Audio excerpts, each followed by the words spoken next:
So today we're just going to be kind of doing the second part, or Part 2. Yeah, part 2 of the Family A Proclamation.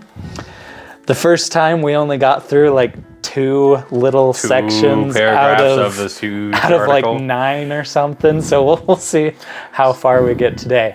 But yeah, let's dive in. Dive right into here. Oh, I'm losing it. It's laggy. Got it. Okay. Y'all ready? Yep, give me the next one. All right, next line. In the premortal realm, spirit sons and daughters knew and worshipped God as their eternal Father and accepted his plan by which his children could obtain a physical body and gain earthly experience to progress toward perfection, and ultimately realize their divine destiny as heirs of eternal life. The divine plan of happiness enables family relationships to be perpetual beyond the grave. Sacred ordinances and covenants available in holy temples make it possible for individuals to return to the presence of God and for families to be united eternally. I feel like there's way too much in that paragraph. There was a bit of a long one. Do we want to break it down Yeah, just, further? Okay. I would say at least break it into like 2, because that first part about the premortal and then the part about the marriage going beyond and families going beyond, I feel like that's 2 very different. Should I read it again, but then you just cut me off when we want to talk about a specific thing? Okay. Sure, let's do that. In the premortal realm, spirit sons and daughters knew and worshipped God as their eternal Father and accepted his plan by which his children could obtain a physical body and gain earthly experience to progress toward perfection and ultimately realize their divine destiny as heirs of eternal life. That's like halfway. Yeah, that is a good that is a good stopping part in that paragraph. That's all one big old long sentence. Speak. I have lots to speak. Do you have any speak first? Not off the bat. You speak, me speak, speak. Squeaking or squeaking, squeaky? Yeah, sure. Okay. I'll let you start the ball rolling. So that right there, actually, maybe there is a lot to get into this. Oh no. We're only planning to get through 2 more paragraphs. This is going to be a 4 or 5 part series. There's a lot. Yeah. So the premortal, that is such a big thing for so many reasons. Mm-hmm. So first off, most religions do not believe that we were before. There was life before. Yeah. They believe that when we were born, that's kind of when we were created. Mm-hmm. That's something that's very different about us, the Church of Jesus Christ of Latter-day Saints. We believe we were spirits with God before here. Mm-hmm. Which makes a lot of sense. Like when he's talking to Jeremiah and he's saying, I knew you before I formed you in the belly. That makes a lot more sense if you believe in a premortal life. Right. If there is no premortal life and he's like, oh, I knew you before you were in the womb, that doesn't make too much sense other than maybe he knows everything. So, but yeah, that's a really, really big deal. We actually believe we were spirits with God before we came to the earth. Mm-hmm. And I can tell you why that's a big deal, unless you want to add anything. I keep going. So, I guess there's a lot of reasons that that's big deal, but a big deal. I'm having a hard time wordsing today. A reason that is such a big deal is because it actually answers one of the biggest questions people pose when they're in relation to like God and the gospel. Mm-hmm. A question that everyone asks is, why couldn't he do it a different way? Like, I was forced to come here and suffer. Why? Why do we suffer? It's kind of... Yeah. Or yeah. like, why does God allow suffering? Yeah. It's like, it was our choice. It was an opportunity that we had in heaven that we can be, all right, let's go live this experience on earth and entail them. It's got hardships. Yeah, and that's the really big deal, is because so many other religions will not really have an answer to that question of like why God lets things happen to us, why we suffer. They don't really have a question for it, except for maybe like that's what God wants us to do, or it makes us stronger, but like they don't have a solid answer, in my opinion. Other people may disagree with me. That's fine. But in this church, knowing we were here beforehand, we were spirits with God. It was actually our choice to come here. So we saw what it was going to be like. God showed us, hey, you're going to go down there. You're going to suffer. It's going to be hard. It's not going to be easy. You're going to have to go through things in that life. And he didn't force us to come. It was our choice. Yeah. He wasn't like, all this bad stuff is going to happen, go. He didn't do that. I am positive, because he does not force us to do things. Like, he is all about free will. Agency. We actually accepted, knowing it would be very hard, knowing we would struggle through things, but also knowing this was the way we could become most like God, was through that struggle. Yeah. So when people ask this question, it's like, why does God let me suffer? It doesn't seem fair that I'm forced to suffer. Well, the answer is very simple. You accepted it. Yep. You actually agreed to this. Sometimes I don't know why I agreed. Because sometimes I kind of like, why in the world did I say yes to this? Why am I here? You doing okay, man? You doing all right? Sometimes. But it answers that question in a lot more solid, lot more logical, coherent, whatever you want to say, way. Why we suffer, we agreed to it. Yeah. And it's pretty simple. We agreed to it because we knew it was the best way to become like God. It wasn't forced on us. Yeah. It's not God just going, oh, I'm going to let bad things happen to you. That's just how it is. You're forced to do it. You have no say. We had a say. We agreed. Yeah. And I don't know that we knew every single thing that would happen to us. Maybe we did, maybe we didn't. There's a veil there that makes me not remember, so I don't know. Yeah. But whether we knew everything or we just knew that we were going to struggle and we were going to go through bitter things, we did agree to it. And that, for me, really answers that question in a lot better way of why we suffer. Yeah. It's how we become like God, and we agreed to it. Yeah.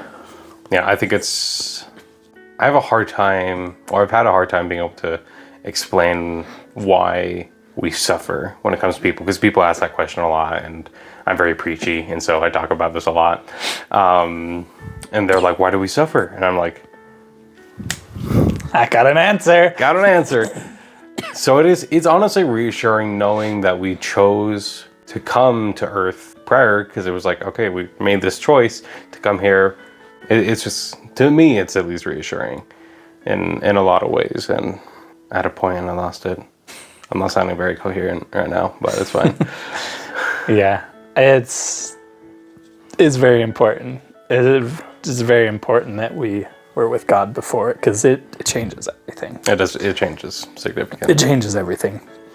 Not only just with that question, not only with why do we suffer, and being able to answer it through those two ways of suffering makes you become more like God, and we agreed to it. Not just that, but there's so much more, because if you think about it, if we were with God before this life, it gives us more incentive to want to become like him because we knew him. Yeah. We actually knew him. It's not like we were suddenly put here and we're told, hey, become like this being that you've never seen, become like this being is so powerful, he can do anything. You need to become like this guy. And yeah, that's how it is. It's like, okay, but why? Why do I actually care? There's probably easier things I could do. But if you put into account that, hey, we were with him before, we knew him before, we really cared about him before, and he really cared about us, it changes the whole dynamic. And if you put it in like a more worldly sense, let's say you have a role model, and we can go like pop culture. There's like the Taylor Swift. There's something, side tangent, real quick side tangent. I went to a play yesterday, and it was a rip on the Christmas Carol, and it was supposed to be a comedy. And I was enjoying the show so much. It was super funny. It was great until they did like the Ghost of Christmas Future. And they're like, oh no, it's the Ghost of Christmas Future. No, it's not. Rip off a cloak. It's Taylor Swift. And so I was like full on dressed as Taylor Swift. And immediately at that point I was like, okay, it's lost We're me done now. here. This immediately lost me. It was a good show, but like that was just like, why? It was so bad.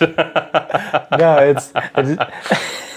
it's crazy though, because that's one person I can definitely point to where people genuinely 100% like try to become her. Yeah. Like they get very into becoming like her. And we're not trying to call anyone out. You're still a good person, but also cool it. It's a lot. Okay, a little side tangent of my own, real quick. This is bad. I'm sorry, we're getting really off topic, but it's fine. It's fine. Just 1 second. It's a discussion show. It's fine. So I remember I was in the car, and I was with this guy. He had a couple little mental disabilities, nothing really, but like I was one of the people who worked with him. And I remember a Taylor Swift song came on the radio. I can't remember you telling me this. And I changed the channel, and he gave me such a look. Like, this look in his eyes made me fear for my life. He's just like this baffled, angry surprise. Is like he could not comprehend that I changed away from Taylor Swift. And he was ready to like destroy me if I did not change back. Them Swifties. So I changed back, and he like kind of nods, just gives me this look like, don't you do that again. That's right. I was like, I am sorry. But anyways. Side tangents aside. Yeah, no, so I just picked Taylor Swift because it's very easy to be like, okay, a lot of people really want to become like her because they feel like they know her. They feel like she's an amazing person. Like they really respect this person. That relationship is something that's built. It's something that they built. It didn't just happen. Right. So, because, for example, me, or maybe someone who's never even heard of Taylor Swift, they're not going to want to become like her. Like, they're not going to want to become like her. They're like, who? Why should I care? Yeah. And that's kind of how it is with God. A lot of the time, it's like, God, why should I care? Why do I want to become like that guy up in the sky I've never seen? And for the record, Taylor Swift is not God, and God is not Taylor Swift. I feel like that goes without saying, but Gotta reiterate. yeah. So, but that's really how it is with God a lot of the time. Just like I wouldn't want to become like someone I've no relationship with. Looking at, we actually had a relationship with God that predated life, that gives us more reason to want to become like him. Yeah. 100%. Because that relationship was built up even before we were born. And personally, I think that's why so many people naturally, and of course you can change this by your actions, all sorts of stuff. But people naturally kind of feel like God is something important. Yeah. Whether they hate him or love him, they feel like he's something important. It kind of reminds me, there was this talk in church a couple weeks ago from my bishop's wife, who's the nicest woman ever. I love her to death. But she was a convert to the church, and she was talking about how she was visited by a couple of missionaries, and they were talking about Jesus and they were talking about God.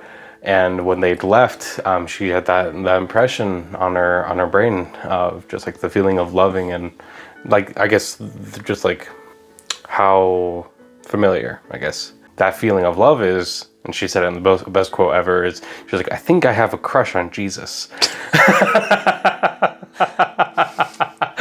Okay. Which of course it didn't want to mean, but it's just kind of just that idea of like, it's a relationship that we used to know, and obviously would have been a good one, and we should strive for that because God is a role model, and we used to know him. We should live up to his expectation, and I think everyone has at least at one point in their life felt the familiarity of God in one way or another.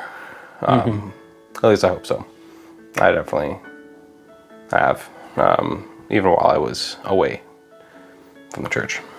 Yeah, no, I'm sure. And that's, I know we got off a lot of tangents, so maybe I'll just summarize what I said, but I'm just basically, I feel that it is so important that we had a premortal life because that lets us know we agreed to this life. It's okay. It's all right. God loves you too. Someone's screaming out there. Yeah, it lets us know we agreed to this life. It wasn't forced on us to suffer. It lets us know that we knew God before this. We actually had a relationship. We loved him. He loved us. It puts a lot of things into perspective and gives a lot more meaning to why we're trying to get back to God. Mm-hmm. And that saying right there is actually very interesting, because even people that don't believe in a premortal life will say it.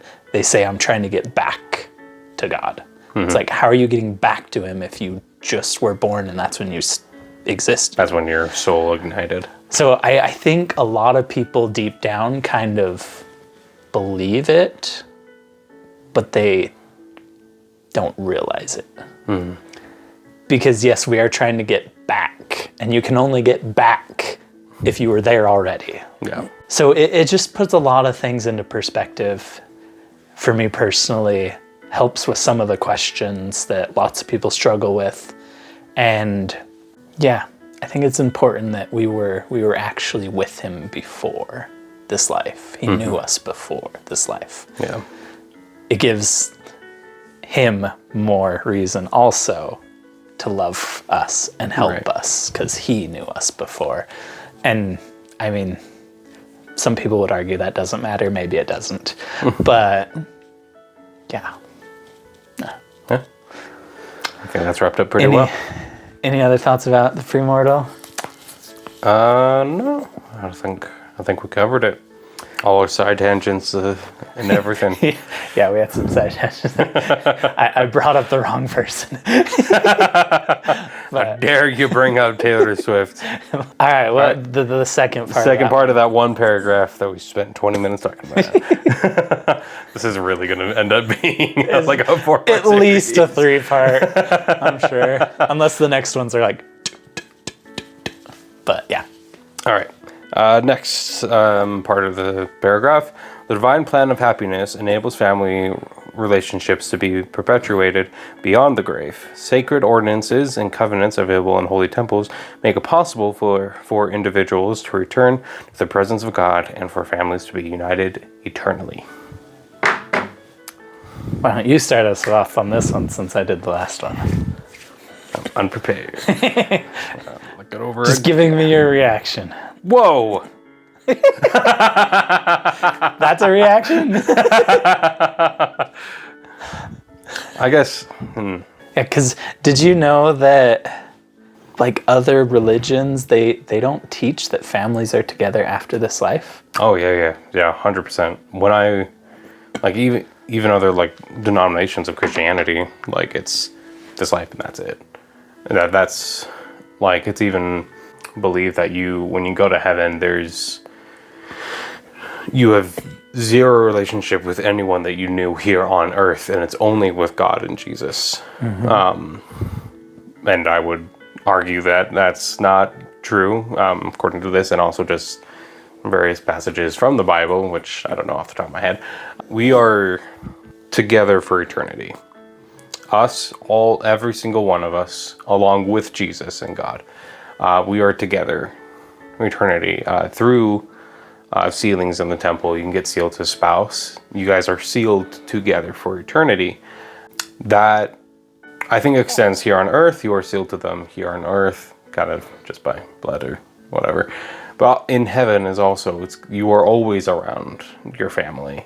I've never understood why other faiths don't believe that. It's kind of crazy to me, because it's like, if there's not why even be with anyone here on earth if it's all just going to be thrown out the window when we go to heaven? I mean, it doesn't make sense to me.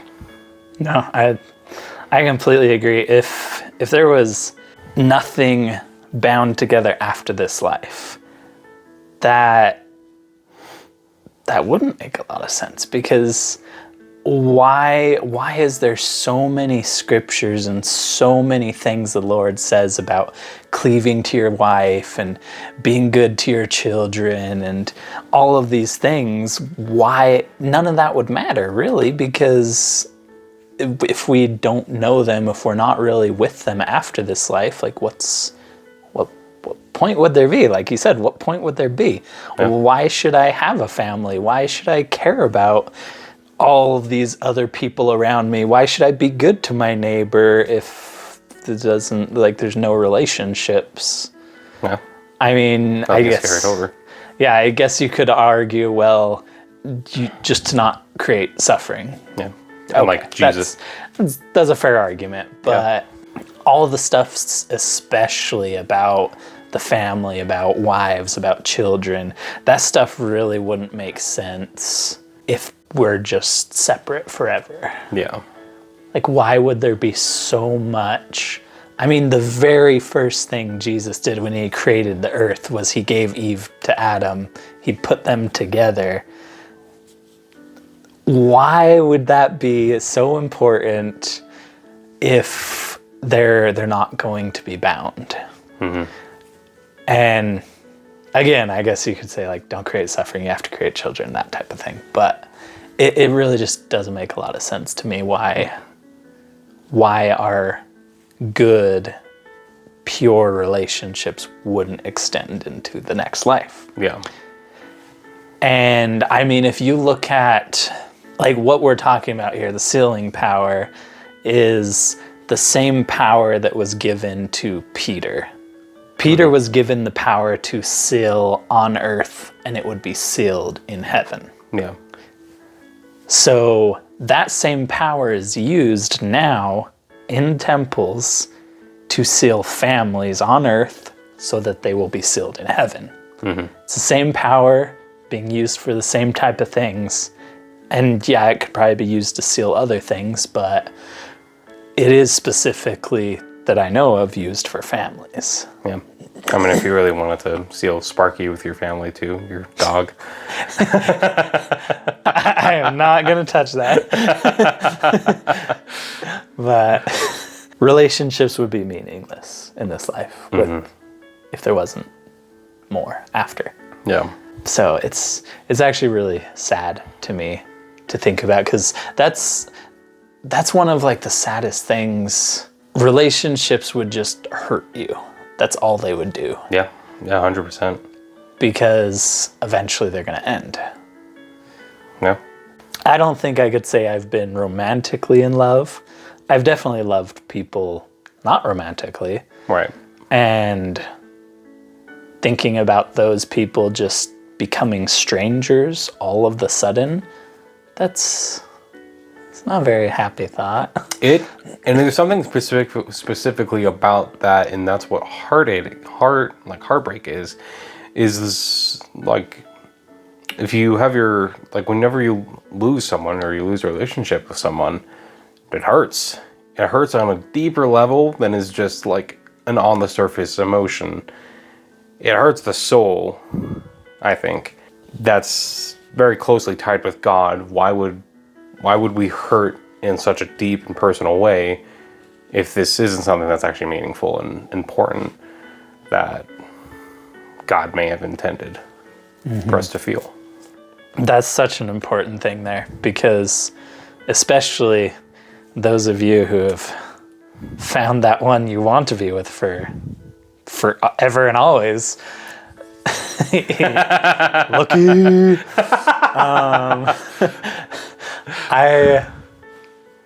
I couldn't imagine being so close and loving someone so much to just keep it with like the worldly till death do you part. Mm-hmm. That's a sad thing to me. But it doesn't have to be that way. Mm-hmm. It doesn't have to be that way. Like, in the Church of Jesus Christ of Latter-day Saints, that power that Peter had to seal on earth and it be sealed in heaven was restored. Yeah. It's here now, and it can make it so families are still together after this life. Yeah. And that's a big deal. That's a very big deal. A very big deal. It's not, we're not all strangers in heaven. That is not how it is. Mm-hmm. That is not how it is. A God would not take away from us so important things. Mm-hmm. Because like our relationships on this earth are one of the most important things we get. Yeah. And God wouldn't take that away if there was any choice in the matter. Yeah, and it's talked about all the time in like the Bible of how important like family is, even just on this life. Why take that away? Why build up all this thing about how important family is, treating your spouse right, and building up a righteous family, if it's all just going to be taken away one day, if it's all just gone? Mm-hmm. I don't think it makes sense. So it is important. Mm-hmm. It's very, very important. Very important. Oh, good. So right. read me the next point. All right, I'll read you the next point. This one's also a little bit of a long one, so if you get a point, just stop me, okay? Okay. The first commandment that God gave to Adam and Eve pertained to their potential for parenthood as husband and wife. We declare that God's commandment for his children to multiply and replenish the earth remains in force. Right there? Yeah, let's stop there for a second. Do you have any thoughts about that? I am sad. Yeah? Explain. Explain.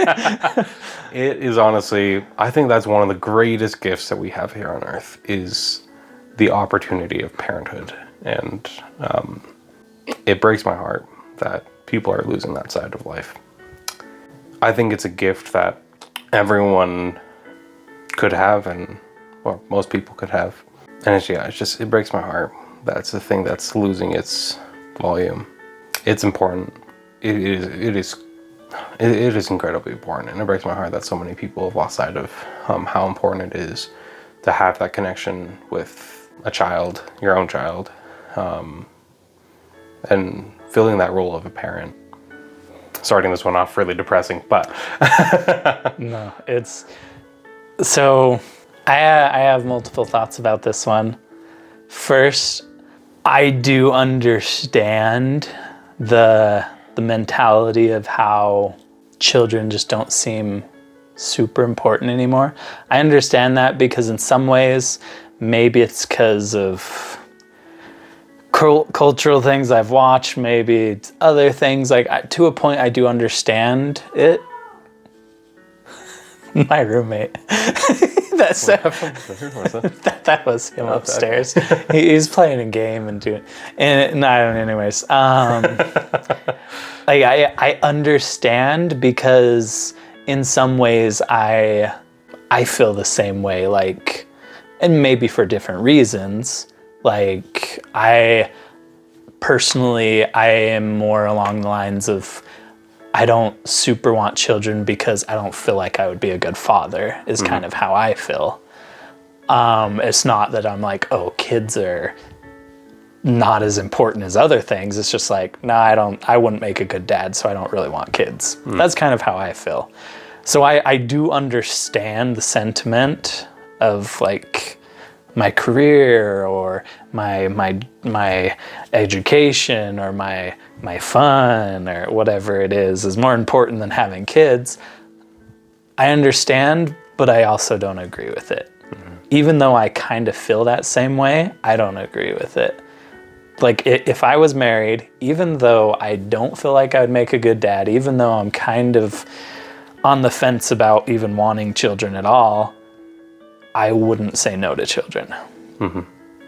Because that would be directly going against God's plan. So even though I understand it, because I'm kind of in the same boat a little bit, which is opposite to you from how you were talking. I just called you out. I'm sorry. No, you're good. I just trashed you a little bit. No, I'm fine with it because I know it's not right.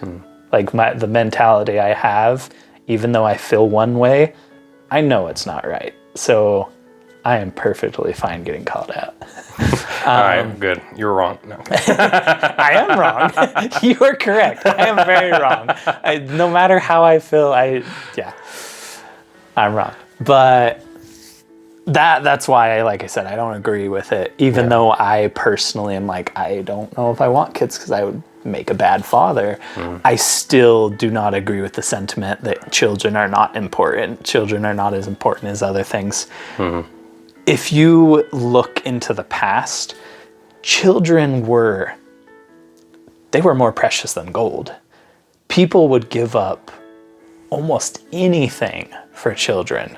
They would give up money, they would give up power, they'd give up position, they would give up inheritances, they would give up just about anything you can think of. I mean, it's like people in stories, it's like, for example, one of the really popular ones, like Rumpelstiltskin, he asks for a child. Why in the world would he ask for a child? Because he's a human-eating monster, obviously. Well, but it's like... the little ones have the purest souls. Yeah, I mean, that's even more to the point of how important they are. It's fair, yeah, I proved your point while trying to make a joke. Like, they're so important. Like, if this monster could ask for anything from a person, and the thing he wants most is their child, there's something there that people are missing. I know that's like a story, but in real life, in the past, children were everything. Like carrying on your name, having children was one of the most important priorities of all families. They wanted children more than anything. If a woman couldn't have a child, it was horrible. Like one of the worst possible things that could happen to her.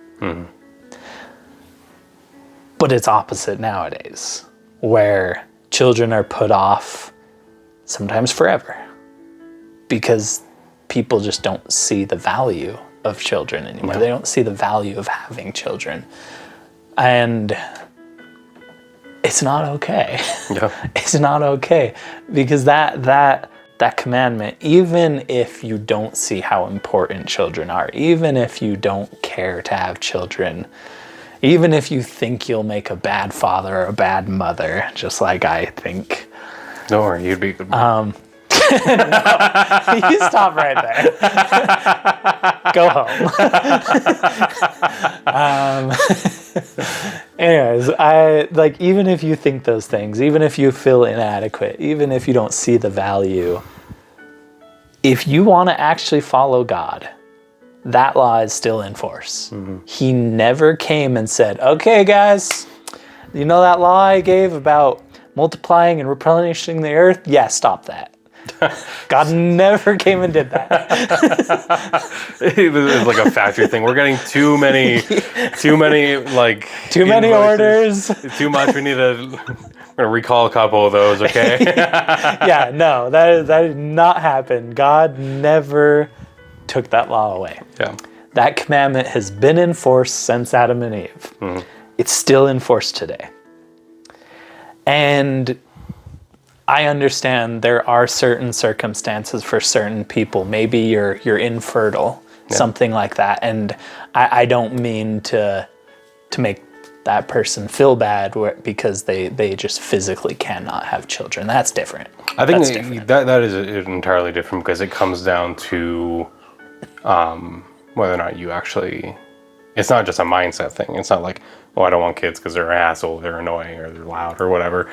It's I physically cannot. As much as whether or not the desire is there or not, there's an actual physical blockage from that becoming a reality.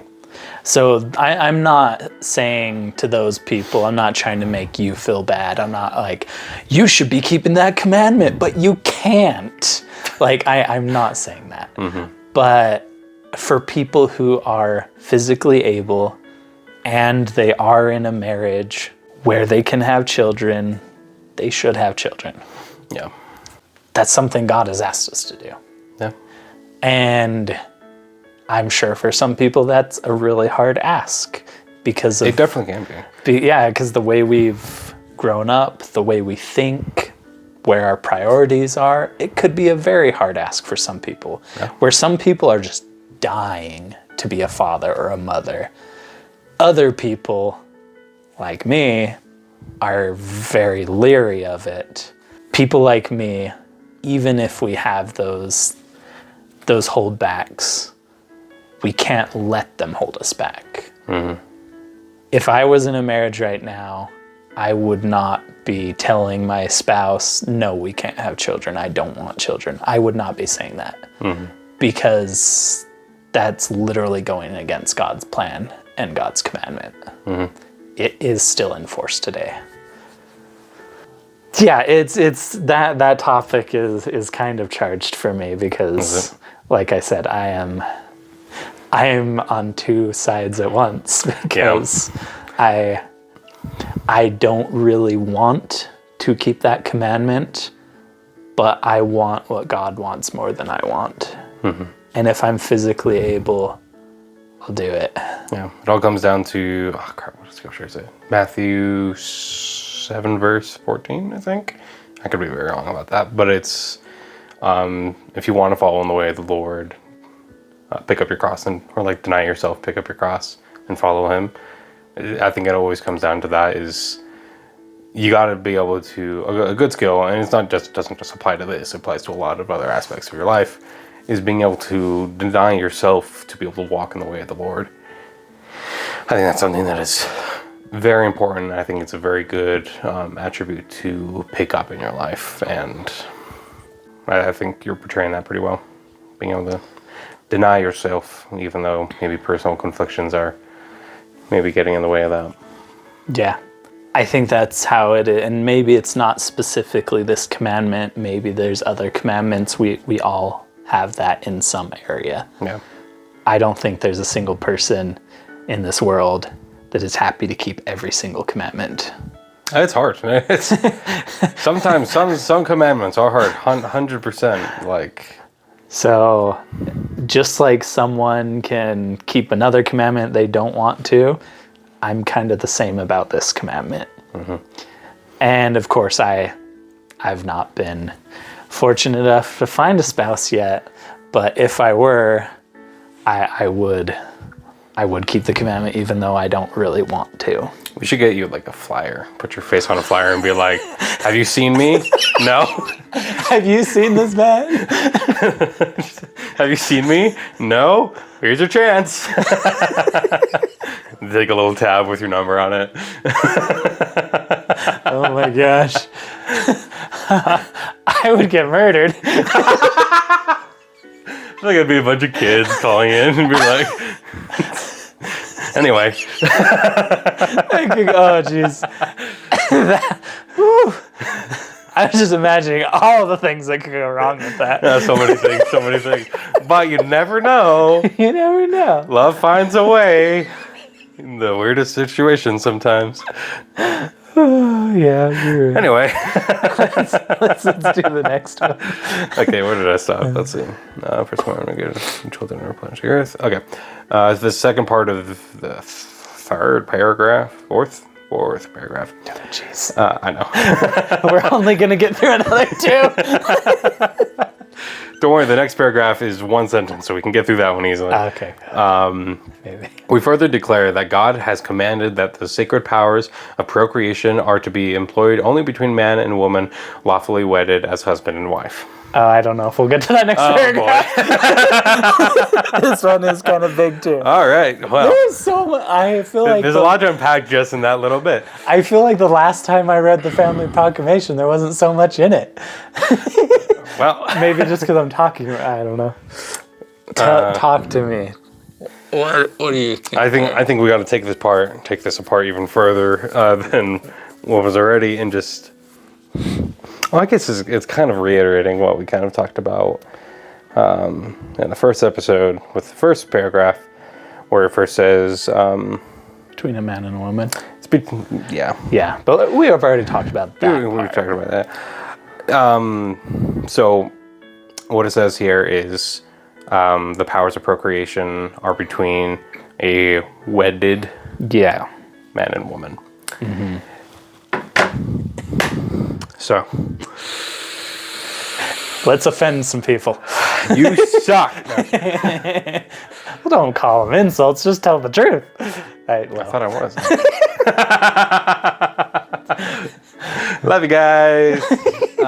Man, we are off the rails in this episode. It's kind of a lot. It's fine. I have so many thoughts. They're all getting jumbled up. Huh. You know, why don't you take over the start of this one? I took over the last 2. Last 2? Yes, last 2. Just 1. No, 2. Yeah, so when you look at it, waiting till you're married, it doesn't necessarily seem like such a big thing to begin with. It's like, okay, why does it matter if I have sex before I'm married? Mm-hmm. Why does it actually matter? And I can understand a lot of people, they don't really understand. It's like, what? It doesn't really matter. If I go and I sleep around, it's fine as long as when I'm married to them, I just sleep with them. That's fine, right? Mm-hmm. But there's some things here. First off, having those intimate connections with people, it's more than just a pleasurable activity. Yeah. There's a lot more to it than just pleasure.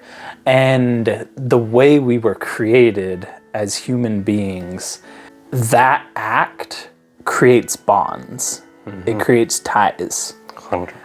So even if you're like, oh, I'm just doing it for the pleasure, it creates things that you can't just shake off so easily. Yeah, I heard this quote that's kind of lived with me. Is anytime you have sex with a person, you leave behind a little part of yourself with that person. And to think of that in perspective is you are separating yourself amongst so many people. It's not going to be just a sacred thing between you and your wife one day, because there's been a mark left on yourself. And I don't know, that quote lives with me a lot. Just because it is incredibly important that the act of procreation, like sex, is for a married couple. Because it is, yeah, like you said, it's not just an activity that you just do when you're bored or whatever. It is something that is incredibly sacred. Yeah, and it really does bind you to that person. Yeah. I mean, it's just kind of an example that's kind of silly, but if you look at pretty much any TV show, even in the TV shows, though they do like a lot of them, they do kind of just sleep around and stuff, but there's so many instances, even in media, they understand this in television and stuff, that if you're sleeping with someone, you start to like get really close to them, you start to really like them, you start to get jealous of them, you like more that. That's like a media thing where it's like, oh, if I start sleeping with this person, I'm gonna really start getting attached to them, and that's kind of like a more worldly thing, but it's kind of illustrating the point. When you are having that act between two people, it really does create these ties that are a lot stronger than just having pleasure together. I mean, I can have a ton of pleasure by playing basketball with someone. That I love that. If it's a good game we're playing, that's very pleasurable. Obviously not in the same way, but that's even more to the point. Like, that type of pleasure creates ties between two people, and it was made to be like that. Yeah. It was purposely made to be like that, where when you are doing that act, when you're having those sexual relationships with people, you get bound to them. And like you said, a part of you is kind of left with them. Yeah. And if you were to take that and say, okay, if a part of me is left with someone, if I've slept around everywhere, then when I get to this person that I truly want to be with more than anyone else, I'm only able to give them a little piece of me because that's all I have left. Exactly. If you're looking at people who do keep themselves till marriage, they keep that part of themselves and hold it sacred. That's actually, even to people who are, for the lack of a better word, evil, and I'm not saying every person that sleeps around is evil, obviously they're sinning, but even people who are very evil, like if you look at like slave traffickers and stuff, the slaves they have that have never been with a man or never been with a woman, like they still have that part, they are worth a lot of money. Because intuitively, people just know that part of you is actually valuable. It's actually worth a lot. And that's from a worldly perspective. It's like, you can turn into money, how valuable it is. But coming from a spiritual side, it's very valuable because of those bonds, because of those connections you're making that bind you to that person. And if you're only with one person, you'll be able to give all of yourself to them. Yeah. Well, I don't think we're going to do the rest. I don't think so. We'll make a part 3. Part 3, maybe even part 4. I don't know. There's so much in this that reading through it, you can read through it really fast, but but when you actually talk about it, there's a lot here. Okay. That's a good. We'll be back for part 3, maybe even part 4. There's so much more in this than I was realizing.